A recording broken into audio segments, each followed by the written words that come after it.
Hey, this is Dane from featherprop.com. Thanks for joining me again today. I have been going through the Olivet Discourse sort of section by section, and I thought I'd just pause in my study to share some thoughts that I have with you on a sort of another topic, sort of the same, but a little bit different, not so much on the Olivet Discourse. But, you know, I've been around Christianity for quite some time, and I remember back in the 70s seeing a phenomena that is still very much alive today, and that is this phenomena in which there is such a fascination with Israel.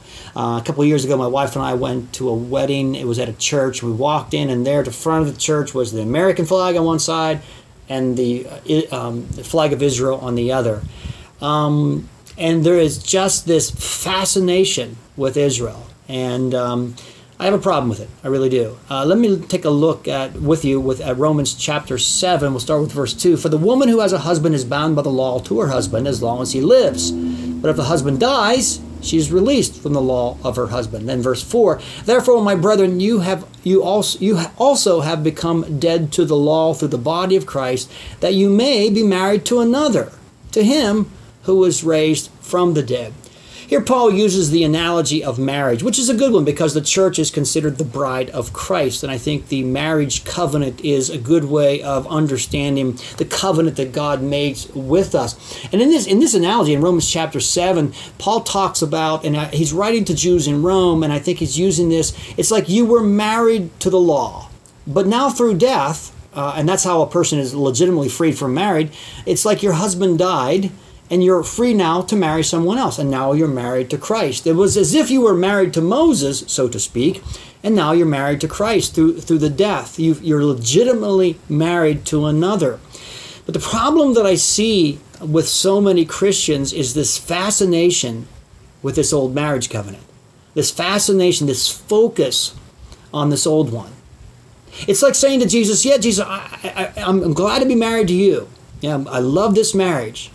But you know what? I sure do miss Moses. He was a husband. Now there was a husband, Jesus. There was a husband. Yeah, I sure do miss Moses.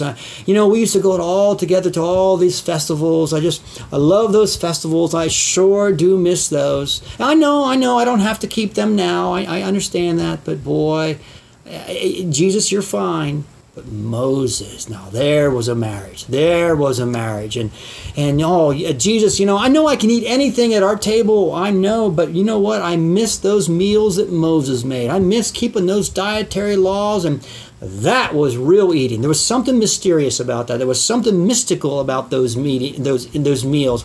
And I sure miss that, Jesus. I sure do miss that. You know, and sometimes I just look out the window and I watch the people who are still married to Moses. Boy, do I envy them. That was a marriage. And I watch them closely, Jesus. Yeah, you're fine. I love you, Jesus. But I sure do miss Moses. Man, I miss that marriage.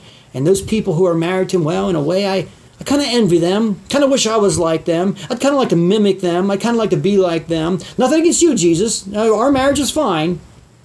But I really have my eye on that other marriage. It's that marriage to Moses that really gets me. Now think about that. If you're the groom, hearing your bride talk like that, talking about her first covenant, trying to keep the laws that her first husband had given her, free now to let them go, but yet just fixed on him, won't let them go. So focused on them. And everything is about that first marriage. In a way, I think that's kind of insulting. And I just won't go there. Married to Christ, but in love with Moses.